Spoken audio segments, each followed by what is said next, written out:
mon côté. Son slogan c'est que j'ai pas appris à louer Jésus-Christ au caté. Je loue dans l'allégresse, frérot à l'anglaise. Virons tous les démons qui auront voulu d'être à l'église.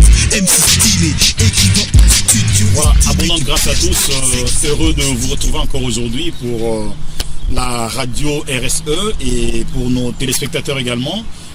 Nous sommes là, en tout cas, avec un invité qui nous vient de très loin, de la région lilloise, qui va devoir se présenter. Bonjour frère. Bonjour frère Ado. Dis-moi, moi aussi mon frère, dis-moi, si tu te présentais un peu pour que les auditeurs te connaissent. Eh bien, je m'appelle Georges Autran, donc j'ai quasiment 50 ans. Je suis né en 1964 et je viens de France.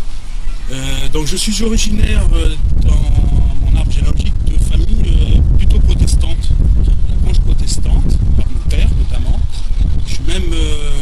Je sais même que dans mes antécédents, il y a des colporteurs bibliques qui ont été porter la Bible dans le sud. Comme ça se faisait beaucoup dans le temps. Voilà. Ça, c'était mon milieu d'origine culturelle, familiale, religieux. J'ai toujours connu l'Église réformée de France. Et moi et mes deux frères et ma sœur, aucun d'entre nous quatre, malgré la religion de mes parents, nous n'avions eu un sentiment religieux. Voilà. Donc, mes tout premiers souvenirs d'enfance, je ne peux les raccrocher à aucun désir spirituel, aucune attraction. Je considérais juste ça comme de la bonne morale. Je respectais en tant que philosophique, morale sociale, mais je ne comprenais strictement rien de la parole de Dieu. On me l'aurait expliqué que j'aurais compris à l'envers. Okay, voilà. Est-ce que je peux donner un exemple précis? Un petit livre d'enfant avec un homme qui bâtit une maison sur le sable et un homme qui bâtit une maison sur le roc. Et ils avaient choisi que le dessinateur avait pris le parti de faire un visage grave et sérieux pour la personne qui bâtissait sur le roc et un visage rigolo pour la personne qui bâtissait sur le sable. Et malgré la fin de l'histoire, où tout le monde vient de se réfugier dans la maison sur le roc, j'admirais personnellement la famille rigolote qui avait bâti sur le sable. Parce que je préférais la joie à la tristesse et donc je n'avais rien compris de l'histoire de la maison. Vous voyez, et pourtant c'est une histoire bien ludique, je comprenais tout à l'envers. Voilà.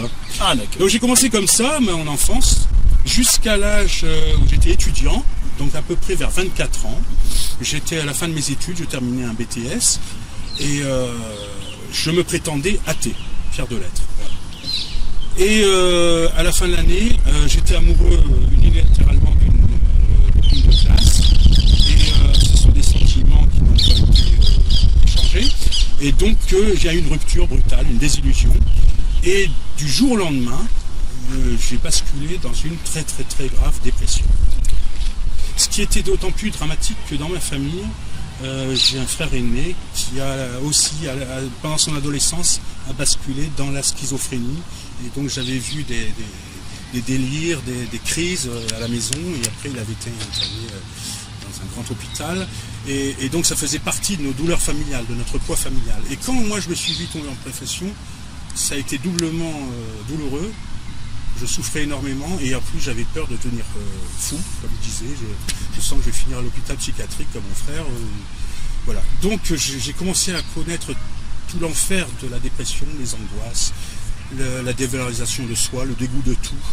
Le noir c'est noir, vraiment. Le ciel était complètement noir. J'étais complètement... Mes capacités cérébrales, alors que j'avais été le premier dans la classe, tout était bloqué. Je me souviens, pour occuper mon esprit, parce que sinon c'était les pensées mortelles, je rangeais des crayons de couleur sur un papier, voilà, en essayant de poser les crayons un par un. C'est tout ce que j'étais capable intellectuellement de faire. J'étais plus capable de lire un seul livre alors que j'avais été au summum de mes résultats dans la classe. Et donc le médecin m'a pris en charge, ma famille m'a pris en charge. J'ai crié au secours à tout le monde et je ne savais plus quoi faire. Je voyais ma vie exploser, s'effondrer. Comme on dit, péter les plombs, c'était vraiment le cas. Donc j'ai eu très peur. Et on m'a proposé gentiment, amicalement, aller voir un voyant, un magicien, s'en foutre, devenir cynique, toutes les solutions à portée de main. Ma mère m'a dit simplement, parce qu'il fréquentait l'église à cause de la tentative de suicide un an avant de mon frère aîné, m'a simplement dit, Georges, puisque tu bois du noir sur ton lit, va à l'église. Il y a une réunion de prière. Oh là là, moi et l'église. Ça y est, ils vont me récupérer, je vais tomber dans une secte, ils vont me manipuler, voilà.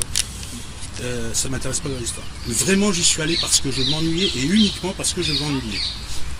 J'y suis allé, j'ai vu des chrétiens qui priaient Dieu. Bon, la première fois de ma vie que je voyais ça, de façon directe. Ils avaient l'air sincères, aimables. Et il me manquait quelque chose. Ma mère m'a proposé avec le pasteur de m'emmener voir un témoignage de quelqu'un, le pasteur Michel Renauvier, en Suisse, qui avait vécu un terrible drame dans sa vie. Il avait eu un accident de voiture, il avait percuté un motard et sa voiture avait brûlé. Et à l'arrière, il y avait une de ses filles qui est morte dans l'accident et lui, il a été terriblement brûlé. Et donc mes parents savaient qu'il allait venir témoigner dans un local, une église évangélique, que je ne connaissais pas du tout. Ça c'est en France. Hein. En France, près de Dunkerque. Et là, on m'amène, le pasteur me conduit à sa voiture, on a eu ce témoignage. J'avais vraiment une attirance empathique pour les chrétiens, mais aucune conviction religieuse. J'ai vu cet homme prêcher l'évangile. Et là, il y a eu un combat, vraiment, en moi. Je ne savais pas mettre des mots. Aujourd'hui, je dirais combat spirituel. Il y avait deux voix qui me disaient deux choses différentes. Tu vois cet homme, d'après son visage, d'après ce qu'il a vécu, le décès de sa fille, toute sa souffrance, il n'a aucune raison aujourd'hui d'être heureux. Selon les critères humains, il ne doit pas être heureux, c'est pas possible. Sinon, il est fou. Ça, c'était la première voix qui me disait ça. La deuxième voix qui me disait, mais regarde cet homme. Il a en lui une force de vivre, un rayonnement, une fraîcheur, un enthousiasme. Vous savez, comme on ressent un peu quand on écoute une bonne chorale gospel. On arrive sur les genoux, on entend la chorale gospel, au bout du troisième chant, on commence un peu à bouger, et après on ressort de l'église presque avec des ailes dans le dos. Et ça, je dis ça à des personnes qui ne sont pas spécialement de culture musicale gospel. Hein. Il faut tous l'expérience d'une expérience vivifiante. Donc je vois ce pasteur et je dis, je prêche l'évangile, il me fait comprendre qu'il faut suivre Jésus. Et là encore, deux voix, non pas à l'extérieur de moi, mais en moi. Une qui dit, oui, je veux bien. Une qui dit, mais non, t'es fou. Georges, tout le monde sait que t'as jamais cru en Dieu. Et là, vraiment, après coup, je savais que c'était le diable qui m'a dit ça. Georges, si aujourd'hui tu te mets à croire en Dieu, tout le monde se moquera de toi. En premier lieu, le pasteur qui t'a conduit à cette réunion. Vous voyez, comme quoi tout était à l'envers. En deuxième lieu, tes parents, ils vont tous se moquer de toi dans la famille. Toi qui t'es toujours moqué de la religion, tu seras jusqu'à la fin de ta vie l'objet de moqueries parce que tu as accepté ce que tu avais renié. Eh bien, franchement, devant toute la pression, c'était aussi reconnaître que toute ma vie, ma conception de la vie, était une grave erreur. C'est ça que la Bible appelle précisément la repentance, comprendre qu'on est complètement à côté de la plaque, qu'on doit accepter un échec personnel, de considération de la vie, de choix de vie, l'échec sentimental, mais aussi l'échec philosophique, l'échec existentiel. Donc, quand on est abattu dans cet échec de repentance, on a envie de s'aplatir par terre. Déjà que j'étais dépressif, j'avais vraiment envie de me cacher par terre. Eh bien, c'est quelqu'un qui m'a levé. Là, je dis quelqu'un parce que il n'y avait pas d'être humain à côté de moi. Le pasteur, il était loin derrière moi. J'ai senti quelqu'un qui me levait. Et donc, je me suis présenté debout, j'ai accepté Jésus et j'étais en pleurs. Et c'était la première fois que je pleurais, non pas pour des larmes de dépressif, mais la joie du salut, quoi. Vraiment la joie de la libération, de donner ma vie à Christ. Voilà. Donc ça, c'est le premier temps fort. Sorti de cette réunion-là, c'était très net. Il y avait un avant et un après. En quoi ça consistait? Alors que j'avais aucune attirance avant, après ce jour-là, en moi, chaque jour, j'étais attiré par tout ce qui concerne Dieu. Chez mon père, il y avait des centaines et des centaines de livres. C'était un amoureux des livres. Il y avait plein de livres d'histoire, de philosophie, de trucs. Il y avait plein de livres religieux. Pendant toute ma vie, j'ai jamais ouvert un seul livre. Bon. Après cette rencontre, tout ce qui concernait Dieu m'attirait comme un aimant. Donc après, je suis allé à l'église, tout naturellement, mais par aspiration, vraiment. C'était plus fort que moi, à la limite. Et à chaque fois que je me rapprochais de l'église, je me rapprochais de cette vie chrétienne, je sentais un soulagement, comme un peu au gospel. Je ramenais des cassettes à la maison, j'écoutais des chants, et comme un antidépresseur ou comme un calmant, parce que les médicaments ne marchaient pas avec moi, ça m'angoissait encore plus de les prendre, ça m'apaisait. Donc il y avait un effet concret dans mon angoisse. Et j'ai commencé à dire, Seigneur, guéris-moi. Toujours la même chose, les deux voix. Une voix qui me dit, bah oui, pour le guérir, parce que tout le monde a dit qu'il guérit, là, les chrétiens, ils en sont convaincus. Et une autre voix qui dit, non, c'est pas possible. S'il te guérit, en quoi il va te transformer? Il va faire de toi un moine, quelqu'un de bizarre, un fanatique religieux. Il y avait, à ce moment-là où j'ai demandé à Dieu de me guérir, une image tellement déformée de Dieu où j'avais vraiment pas confiance en lui. m'a fallu, quelques temps après, une révélation que Dieu est bon, que quand Dieu guérit, il ne se moque pas des gens, et il le fait bien, et il le fera vraiment comme quelqu'un de parfait lui-même, de façon tout à fait cohérente, et fiable, et durable, et il me conduira vers un vrai bonheur profond. Je pensais à un soulagement de ma dépression, mais c'était par crise, par palier. Un jour j'allais bien, un jour j'allais mal, ça s'aggravait. Et finalement, en tant que dépressif, j'ai commencé à baisser les bras. Et quand j'ai commencé à baisser les bras, quand je ne me sentais plus porté par cet oxygène spirituel, il y avait un esprit de mort qui venait dans mes pensées. Et là aussi, il y avait deux camps. Le camp de la paix, le camp de l'angoisse. Alors attention, c'était un peu spécial. Quand je pensais à la mort, tout mon être s'apaisait. Et quand je voulais me raccrocher à la vie, parce que mon père m'a dit, même si tu es tenté de te suicider, tu n'y arriveras pas, tu as un instinct de survie. Plus fort que toi, c'est Dieu qui te l'a donné. Tu es né de nouveau, tu as donné ta vie à Jésus. La vie va te reprendre. Eh bien, quand je pensais à la vie, il y avait l'angoisse qui reprenait de plus belle. Et c'est pour ça que vraiment, c'est devenu de plus en plus profond. Je perdais le contact avec mon entourage, mon médecin, ma famille. Je n'osais plus confier à personne. C'est épouvantable quand on vit ça. Et donc, j'ai choisi d'accepter la mort pour avoir la paix. Maintenant, après coup, je dirais que c'était une paix vraiment satanique. Puisqu'il suffisait que je nourrissais mes pensées de la mort, tout mon être s'apaisait. Et donc, j'ai décidé de quitter la terre. Et de me cacher à tout le monde, mes médecins, mes parents. Et donc, j'ai pris au petit matin une résolution. J'ai pris dans un sac à dos un grand couteau de cuisine, comme ça. J'ai pris des cachets, tous les cachets que je pouvais. J'ai pris mon sac à dos, une carte routière et je suis parti avec ma mobilette sur la route. Et ma volonté, c'était de m'égorger au fin fond d'une grande forêt près de l'île, la forêt de Saint-Amand-les-Eaux. Donc je commence à prendre le parcours et je vais sur la départementale 90, en direction de la forêt. Et à un moment donné, à droite, sur un champ, je vois 4 blocos dans un champ. Et je me dis, je vais changer mon plan. Au lieu de me supprimer dans la forêt, je vais me mettre à l'intérieur de ces blocos, m'égorger à l'intérieur et comme ça, personne ne viendra là-bas. Je serai tranquille. Mon but, c'était que personne ne je m'en sorte pas. J'arrête la mobilette, je la pose, je marche à pied vers les blocos. J'en choisis un qui est loin de la route. L'entrée était un peu compliquée, donc je me suis dit tant mieux. Si j'ai du mal à y rentrer, j'en ai du mal à y sortir, parce que je ne veux pas ressortir. Je me suis mis à l'intérieur. J'ai commencé, malgré tout, à prier Dieu encore, au fond de cette détresse. J'avais pas oublié Dieu, mais j'en voyais aucun bénéfice concret.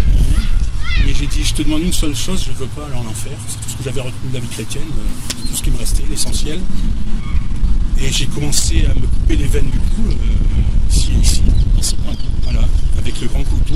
Et je voulais me saigner jusqu'à ce qu'il n'y ait plus de sang et que je perde connaissance, que je crève. C'était en quelle année ça? En 1988, en août. J'étais tombé en dépression en avril, vous voyez, c'était très rapide. En mi-avril, j'ai basculé en dépression et déjà en août, j'étais un suicidaire. J'avais été dans des églises, j'ai vu des camps chrétiens. J'étais baigné dans l'atmosphère vivifiante chrétienne, mais j'étais repris par la dépression. Donc je me suis retrouvé sans son blocos en août 88. Okay. Donc là, tu t'es... Voilà. Et j'ai dit une seule chose à Dieu.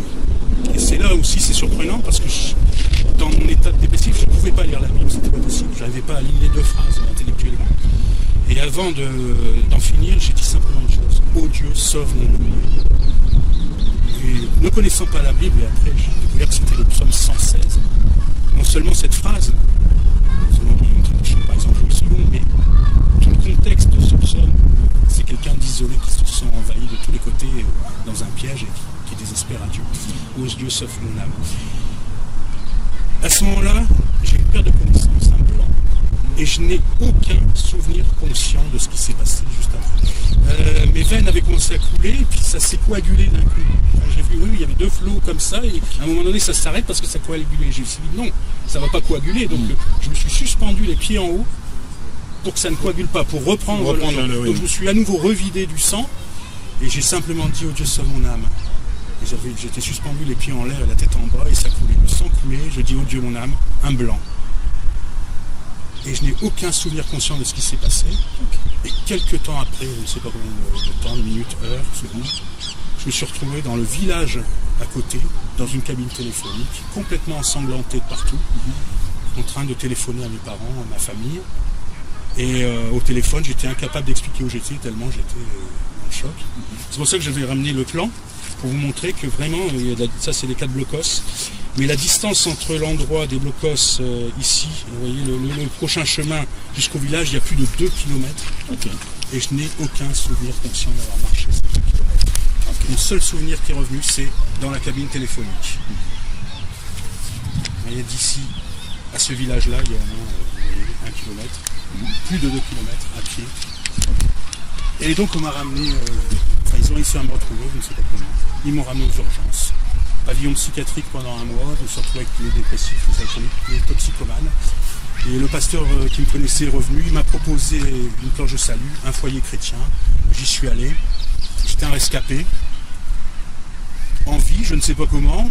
Content d'être vivant, oui, mais avec toute la maladie de la dépression qui continuait.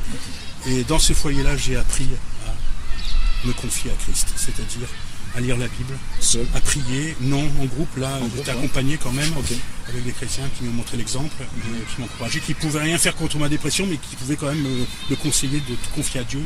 Et j'ai appris vraiment à tout confier à Dieu, donc dans la prière, dans la lecture de la parole, et donc je lui ai confié tout. Il m'a délivré de la cigarette, avant même de me délivrer de l'adolescence, j'ai été délivré en 1 jour de ma dépendance au tabac, et au bout de quelques mois dans ce foyer-là, donc j'ai été accueilli le 20 septembre, après 1 mois à l'hôpital.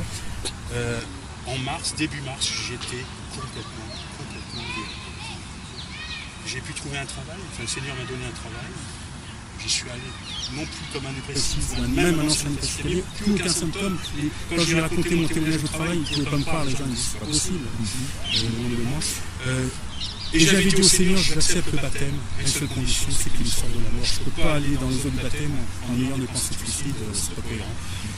Et c'est ce qu'il a vraiment fait, le Seigneur. Le temps que j'aille dans les eaux du baptême, il m'a complètement délivré de toutes les pensées suicidaires. Et après, j'ai fait mon petit bonhomme de chemin en tant que chrétien, et là, je me suis intégré dans les églises, de ville en ville. Voilà, j'ai eu un travail, je suis fonctionnaire, donc j'ai commencé comme informaticien, j'étais un informaticien. Et après j'ai changé dans le management, je suis chef d'équipe actuellement à la Banque Postale. J'ai fait le parcours du bon chrétien dans l'église qui était content, qui pouvait témoigner aux autres, qui se sentait sauvé, qui avait vraiment la joie de vivre en tant que chrétien. Et j'ai trouvé mon épouse qui était aussi passionnée de Christ, donc qui a rencontré aussi Christ, non pas comme moi, mais par une révélation personnelle. On s'entendait bien sur la même passion du Christ à l'égard des perdus. Et on a fait aussi notre bonhomme de chemin. J'ai essayé de servir Dieu dans l'église, j'en parlerai tout à l'heure. J'ai fait une petite école biblique, voilà. Et les années ont passé. Et on dit toujours aux jeunes convertis que c'est un feu de paille, qu'ils vont abandonner le coin de la route, dès la première contrariété. Je peux vous assurer, comme pour mon épouse d'ailleurs, je peux vous assurer que de ce fameux jour où j'ai dit à Dieu jusqu'à aujourd'hui, je n'ai jamais eu un seul doute sur Dieu. Je me suis raté, je me rappelle. Et j'ai toujours eu conscience d'abord de la puissance de la vie de Dieu. C'est-à-dire que la mort qui m'habitait a complètement perdu tout le terrain.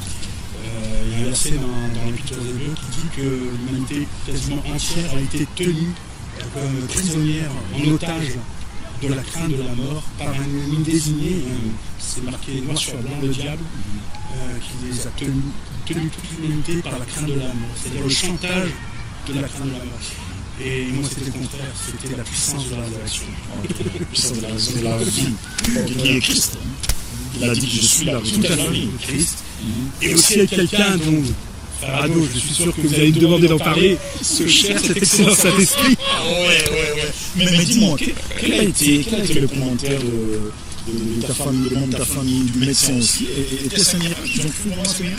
Pas mon médecin, parce que mon médecin, non, il n'était pas croyant, enfin il était cynique. C'était soi-disant un croyant, mais très cynique, donc pour lui j'étais devenu je m'étais raccroché à une raison de vivre. Voilà. L'histoire du blocos, j'en ai pas parlé tout de suite. Vous savez, c'est le rescapé. Si on peut s'étendre un peu sur ce sujet-là, parce qu'il est intéressant, quand on est vraiment au port de la mort et qu'on en échappe, je peux vous dire une chose, c'est comme pour rescaper, il y a une gêne à en parler, parce qu'il y a un fossé entre ceux qui n'ont pas vécu ce type d'expérience, on se sent très vite compris. Donc pour nous c'est essentiel, et pour eux ça ne veut rien dire, Et donc j'ai souffert de ça, même dans ma famille, même parmi mes frères et sœurs chrétiens. J'en parlais rapidement pour témoigner, mais je ne pouvais pas m'étendre sur le sujet. Et un jour, j'ai entendu le témoignage de plusieurs personnes qui avaient vécu, vous savez, la mort, là, oui, mais des phases intermédiaires, là, des états thérapeutiques où ils sont... voilà, et la façon dont c'était une chrétienne, au Club 711 quand même, qui en témoignait, elle disait que quand elle est revenue à la vie, elle était un petit peu en décalage. Elle avait touché la mort, le ciel, et quand elle est revenue ici. Et j'ai eu ce sentiment dans des années, jusqu'à ce que j'écoute cette femme, et là je vous assure que ça a été une grande libération. J'ai dit ça va, je ne suis pas anormal. C'est bien parce que j'ai touché effectivement les portes de la mort et revenu à la vie. Voilà. Donc tout le monde était content pour moi, humainement. Ça y est, Georges, il va revenir à nouveau joyeux, tout ça. Puis il a fait de bonnes études, il a un bon travail, il a une famille, il est marié, il est stable. Tout le monde regardait mon côté stable. Mais c'est très dur, voilà, c'est très dur de communiquer vraiment l'essentiel, c'est-à-dire ce qu'on a découvert, ce fameux trésor. Quand on découvre la vie, c'est pas facile de le partager. Voilà. Sinon, avant, j'étais un peu flop-flop, pas trop téméraire, un peu timide, pas trop zélé vis-à-vis de mon prochain. Il y a eu aussi un jour un basculement, le jour où j'ai demandé le baptême du Saint-Esprit, tel que c'est montré bien de nombreuses fois dans les évangiles, dans les actes. J'ai prié pour cela, j'ai demandé au Seigneur, par la foi je l'ai reçu, j'ai reçu le parler en langue, je n'ai pas reçu des signes de révélations spectaculaires, des manifestations extraordinaires, mais à partir de ce jour, du jour au lendemain, j'étais capable. J'ai eu dès le départ cette assurance. Pour moi c'était l'arme chrétien. Mais témoigner avec assurance. C'est pas une idée, c'est une chose, une réalité qu'on a maintenant à l'intérieur de soi. Effectivement, nous aide, pas tout seul, témoigne certainement. Et ça ne m'a pas lâché. Donc à partir de ça, en tant que chrétien, j'ai cultivé ce désir de moi qui viens de nulle part, ou pas du tout, moi qui viens des sans Dieu, moi qui n'avais rien compris à tous ces gens qui croyaient. J'ai été sauvé personnellement, je suis un privilégié, soit, mais comment pourrais-je tenir bon, enfin ne pas culpabiliser, ne pas avoir un problème de conscience avec ceux qui ne connaissent pas ce Dieu, ceux qui sont là à dire je m'en fous, je n'en ai pas besoin. Voilà. Donc cette passion, qu'on appelle passion des âmes chez les chrétiens, elle m'a été donnée dès le départ. J'ai essayé de l'exercer dans l'église, ce n'était pas facile. Et surtout, ce que j'ai essayé, c'est de la préserver. Comme une flamme. On va parler de passion des âmes un peu plus tard, mais un peu depuis cette délivrance par le Seigneur. Et comment tu sens? Alors je sens que je suis un être humain, comme tout le monde. J'ai des fragilités, j'ai plein de défauts. Pour les défauts, comme tout le monde, demandez à ma femme, vous donnerez la liste complète. C'est les experts qui ont des défauts de conjoint. Il y a réciproquement. Si vous trouvez ma femme parfaite, je peux vous donner la liste de ses défauts. Donc je suis comme tout le monde. Je ne suis pas un être surhumain, un super privilégié d'une part. Bon, je suis un être qui a vécu quelque chose de très dramatique, qui a osé croire en une promesse, qui a saisi cette promesse, qui en a bénéficié réellement, et qui après doit assumer tout ça. C'est-à-dire que on doit combiner ça avec la vie de tous les jours, la vie dans mon travail. Je côtoie des gens qui ne vivent pas la même chose que moi. La vie est dure, enfin, voilà, le quotidien est suffisamment dur, mais vraiment il y a deux choses, c'est-à-dire il y a une capacité que Dieu nous donne à supporter toute cette dureté de la vie parce qu'on a un regard intérieur qui nous soutient. Voilà. Quelqu'un en nous soutient pour éviter de nous effondrer. Si on aborde la vie comme je l'avais fait avec la fragilité d'un dépressif, on ne fait pas... on ne peut pas finir le chemin, c'est pas possible. Il y a des pièges partout, tout est cruel, on le voit tous les jours dans les actualités et dans notre relation avec les uns et les autres. Surtout quand on est sensible, surtout quand on essaye d'être bon, quand on essaye d'être sincère, quand on essaye d'être transparent. Vous voyez, ça passe pas. Le monde est cruel. Donc j'ai appris à protéger cette cruauté du monde par mon intimité avec Dieu. Voilà. Et c'est ça le principal avantage des chrétiens dans la société, c'est que on n'est jamais tout seul, même dans les pires humiliations, que ce soit avec ou pas les chrétiens. Il y a des moments très durs dans la vie chrétienne, mais vraiment quelqu'un est là en nous. Et si on ne sent plus en nous, il nous y ramène par sa parole, il nous fait revenir à lui, et après il nous parle de l'intérieur de nous-mêmes, par la puissance de son Saint-Esprit, effectivement, le meilleur compagnon. Mais vraiment, je le vis régulièrement au quotidien, dans des fois des situations précises où on en est conscient, et des fois au quotidien, les gens appellent ça la providence, mais c'est vrai que des fois on ne pense même pas tellement, c'est normal. On est un être naturel, mais imprégné, vraiment guidé par l'être surnaturel, suprême, Dieu lui-même. Mais dis-moi, frère Georges, quel conseil pourrais-tu donner à une famille dont un membre était dans le cas, dans une situation dans laquelle, un peu pareille à celle que tu as vécue?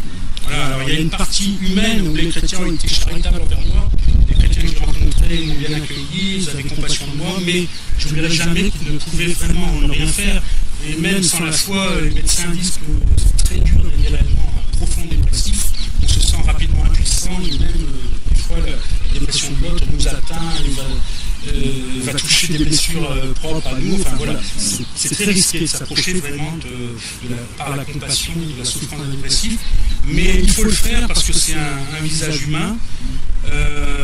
Mais derrière le visage humain, il y a toujours quand même un visage invisible. Ma mère représentait pour moi la foi. Donc elle était elle-même dépressive.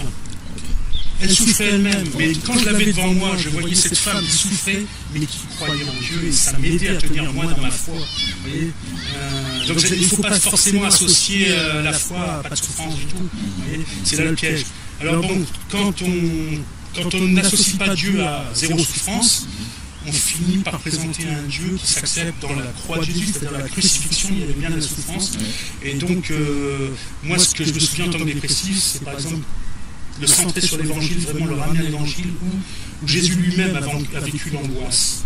Le Fils de Dieu a vécu les larmes, les sueurs, la sueur qui lui dégoulinait du visage de tout son corps par angoisse. Et son âme est triste jusqu'à la mort. Ce sentiment, et ce jour, quand j'ai lu ça dans l'évangile, j'ai dit, les gens ne peuvent pas me comprendre, sauf comme à l'hôpital, tous ceux qui ont vécu une dépression, on se comprend tous, on a vécu la même chose, mais un être humain qui n'a pas vécu ça ne peut pas me comprendre. Mais Dieu, lui-même, dans ce que je vois dans l'évangile, je ne peux plus dire, moi, que Dieu ne me comprend pas, il l'a vécu lui-même, ce côté désespoir, jusqu'à la mort. Quoi, voilà. Et donc, lui présenter l'évangile, non pas comme une affaire religieuse, morale, sociale, ça n'a rien à voir, c'est existentiel l'évangile. Nous les Français, on aime bien la philosophie existentielle du XXe siècle, Jean-Paul Sartre et compagnie, mais il y a plus existentiel que Jean-Paul Sartre et Camus. Il y a Jésus-Christ qui est l'existence même, la vie. Zoé, la vie divine. La vie divine. Donc c'est ça, c'est présenter l'évangile comme une affaire de vital, de vie. Je rappelais le principe du gospel, c'est ça, c'est pas que de la musique, c'est de la musique remplie d'une sève vitale qui fait un effet réel. Voilà. Et donc quand on se rapproche de Dieu, quand on se présente vraiment dans tout un être petit, humain et très fragile, comme toutes les personnes qui se sont rapprochées de Jésus dans l'évangile, on n'espère qu'une chose, c'est que la Zoé qui est devant nous, la vie divine, nous atteigne. Vous savez, c'est vraiment l'image de cette femme qui voulait toucher quelque chose de Jésus. Et c'est ça. On encourage le dépressif à aller vers Dieu pour qu'il touche Dieu. Et une fois qu'il aura touché Dieu, il sera en contact vivant avec cette vie, et comme s'il avait découvert un puits, le même puits que Jésus a prêché à la Samaritaine, mais dans un cas, il faudra qu'il épuise vraiment jusqu'à ce qu'il se sente vraiment complètement délivré. Et tant qu'il ne se sent pas délivré, il faut puiser dans Dieu. Dieu est inépuisable, alors moi je me gêne plus, vous savez. La source intarissable. Voilà, un petit secret de ma prière, c'est j'ai dit, je ne mets plus de limite dans mes prières, je prie n'importe quoi sans limite. Même si je ne suis pas raisonnable, Dieu l'est. Donc c'est lui qui va mettre lui-même sa limite. Moi je ne dois pas la mettre. Donc quand je lui demande quelque chose, je lui demande le meilleur. Puis après, si Dieu estime qu'il n'en faut pas trop à moi, il réduira lui-même. Quand je lui ai demandé ma guérison, je ne savais pas vers quoi j'allais, j'ai simplement dit, enlève-moi tout ce qui me fait mal. Je n'ai pas commencé à philosopher, à expliquer à Dieu comment il devait faire. On n'a pas à dire à Dieu comment il devait faire. On doit simplement lui présenter dans la main, présentez vos besoins dans la main puissante de Dieu, on en parlait tout à l'heure.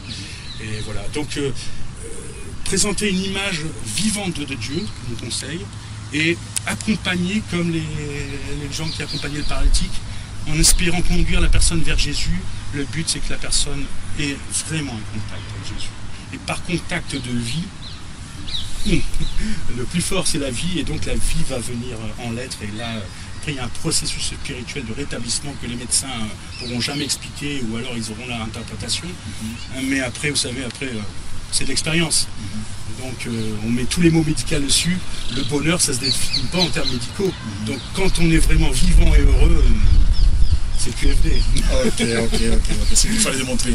Voilà, frère Georges, nous tendons vers la fin de cette interview, en attendant la seconde partie. Mais dis-moi, on a toujours l'habitude de poser 2-3 petites questions à nos chers frères avant de terminer l'émission. Dis-moi, quel est ton verset biblique préféré? C'est une question piège. Oui. Je sais qu'il y en a plein. Ben voilà. Je sais qu'il y en a plein. Mais le verset préféré. Si c'était pour les autres par rapport à ce qui est propre à moi, parce que je peux aimer un verset que tout le monde aime, mais il faut que je prenne un verset qui m'est particulièrement sensible, tel que je viens de vous l'expliquer. Pour moi, c'est effectivement ça, le verset d'Hébreux. Il y a 2 versets qui, pour mon parcours, oui, un seul verset. C'est la tristesse qui conduit à la repentance, il y a une tristesse qui conduit à la vie, à Dieu. Mais le verset dont je vous ai parlé, que toute l'humanité est souvent prise en otage par la crainte de la mort. Vous savez, quand vous enlevez vous enlevez tout le côté religieux de la vie. Mon épouse a participé à des équipes de funérailles dans une église. Devant un cercueil, les gens sont devant un être qui meurt. Où est l'église, où est les pratiques religieuses, où sont les... Bon, vous n'avez pas votre CV de bon chrétien. Devant la vie, devant la mort, il y a le défi de la vie. Voilà.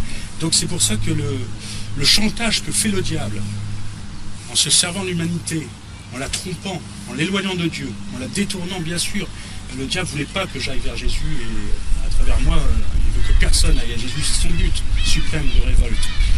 Donc, il va essayer de dégoûter les gens de Dieu comme il le fait en passant par les hommes, bien sûr, mais aussi il va faire directement une attaque spirituelle en faisant du chantage spirituel par une crainte de la mort, en se servant de son arme suprême, la mort, pour terrifier les êtres humains, pour qu'ils aient une telle peur de la mort qu'ils refusent Dieu tout simplement. Et moi, j'accepterai jamais qu'on dise qu'un chrétien, c'est normal qu'il ait peur de la mort. Je ne me sens pas comme une norme, mais moi, cette peur de la mort a été vraiment anéantie. C'est un terme bien biblique. Alléluia. Dieu merci, c'est Christ a récupéré toutes les clés. Hein. Par sa puissance de la résurrection, elle a été anéantie. Ok, mais une autre question, frère Georges, dis-moi, quel est ton personnage biblique préféré? Un seul, hein. Oui. L'apôtre Paul, bien sûr. On va te parler d'Élie plutôt, le prophète Élie. Voilà.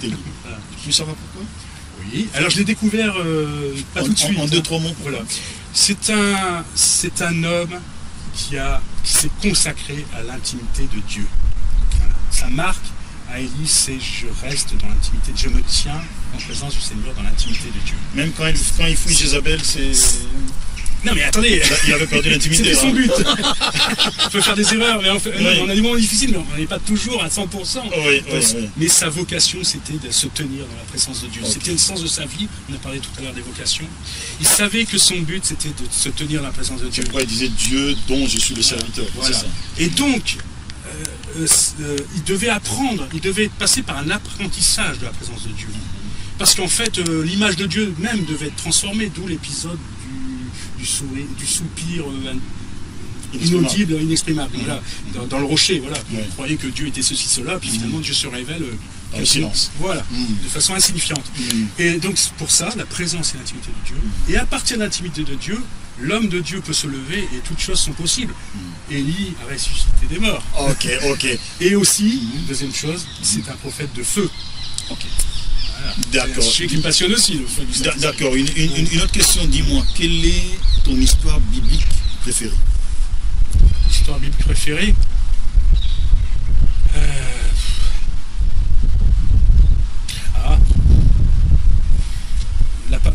parabole qui me parle énormément, qui est un véritable défi. Oui. Le fils prodigue, mais son frère aîné. Ok, Luc 15. La confrontation, sujet passionnant, la confrontation entre le fils perdu qui revient et est sauvé et le fils aîné. Parce que moi, vous voyez bien par mon parcours, je suis venu à Dieu, à l'église, comme un fils prodigue qui sort de la boue de l'incrédulité, de la croyance. Quand je suis venu dans la maison du Père, j'étais pas tout seul, il y avait du monde avant moi. Okay. Et il y avait du monde qui s'appelait le frère aîné, Okay.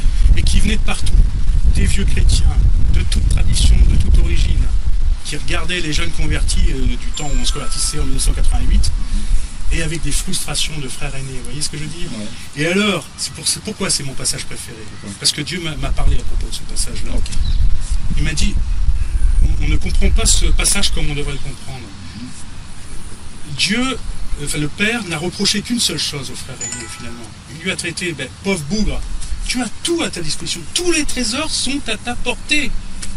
Pourquoi n'en profites-tu pas? Ça, c'est ce qu'il faut comprendre du texte. C'est pas marqué noir sur blanc. C'est pour ça que quand on l'explique à certains chrétiens, ils ne voient pas ça, ils ne comprennent pas ça, ils comprennent même tout à l'envers. Ils disent c'est injuste, il a été fidèle, il n'a rien, il a été fidèle. Alors que le Père lui dit ta fidélité, c'est pas ça qui te donnait le droit d'avoir des choses. De fait, de statut, tu avais accès à tout. La santé, la guérison, la délivrance, tout, la libération. Toute la richesse, Okay. le sotéria, toute la richesse du royaume. Bon. Okay. Et quand Dieu lui dit pourquoi n'en profites-tu pas, mais moi qui venais de la boue, vous savez comme la Cananéenne à qui Jésus dit attends, que tu viens de servir d'un pain qui ne t'est pas destiné là, c'est pour les chiens, eh ben j'en veux quand même. Ouais. Mais moi je me suis senti comme ça dans mon parcours. Okay. Je me suis senti le fils prodigue qui rentre à la maison, qui voit le frère aîné qui ne se profite pas de la richesse de son père. J'ai dit au Seigneur humblement, comme un petit coquin, j'ai dit s'ils en veulent pas, moi j'en veux. Et je prendrai tout ce qu'ils veulent pas. Donc tout ce qui est richesse. Dans l'église, richesse spirituelle, tous les trésors d'héritage de l'église qui a vécu pendant 2000 ans, de tous les côtés, dans tous les pays, dans toutes les nations. Fusion de Saint-Esprit. Oui, le trésor est immense. Je ne mettrai pas des mots dessus, mais dans toutes les dénominations, il y a des trésors, dans toutes les expériences de chrétiens. Tous les chrétiens sont une somme d'expériences avec Dieu, donc un trésor, un patrimoine incroyable, non seulement pour les frères aînés d'aujourd'hui, qui s'ennuient, qui se morfondent, qui gaspillent leur temps, qui tournent en rond, qui se plaignent, et surtout pour tous les nombreux, alors là, vous allez dire Alléluia, pour tous les nombreux fils prodigues qui vont sortir de nulle part, qui vont sortir directement des ténèbres, du monde, d'un ailleurs, et qui vont venir se réfugier dans la maison du Père par le même appel adressé à tous, le salut en Jésus-Christ, et qui vont venir, bien sûr, avec le collier, le statut de fils, et qui vont dire, bon, maintenant qu'on est sauvé, on va profiter des richesses de son père, puisque j'ai tout dilapidé, et je reviens à la maison du Père, il y a tout, voilà. Donc tout le monde va à nouveau se resservir, mais qu'on enlève la culpabilité, la gêne des chrétiens, la frustration. Le Père ne demande que ça. J'ai jamais vu un Père aussi généreux. C'est peut-être même lui qui est frustré parce qu'on n'en profite pas. Voilà. Ne nous gênons pas. Mais tout ce qui est bon à prendre en Dieu, prenons-le. Alléluia. Alléluia. Ne nous gênons pas. Tu as dit le patrimoine, n'est-ce pas? Le patrimoine céleste, le patrimoine divin est à la portée de tout le monde. Voilà, frères, nous te disons merci. Merci de nous avoir visités. Merci, bah oui, c'est toujours une joie et... À très bientôt. Voilà, on s'est vu il y a quelques années, je vous retrouve et c'est comme si on s'était pas perdu. Hein. Ben voilà. En tout cas, que le Seigneur te bénisse. Ouais, merci. Et bon retour sur l'île. Oui, merci. Oui. Et à nos auditeurs également, nous vous aimons, nous vous apprécions. Soyez tous bénis dans le nom de Jésus-Christ. Amen. Ciao. Llamo la radio Santo Espíritu. Yo escucho la radio Espíritu Santo.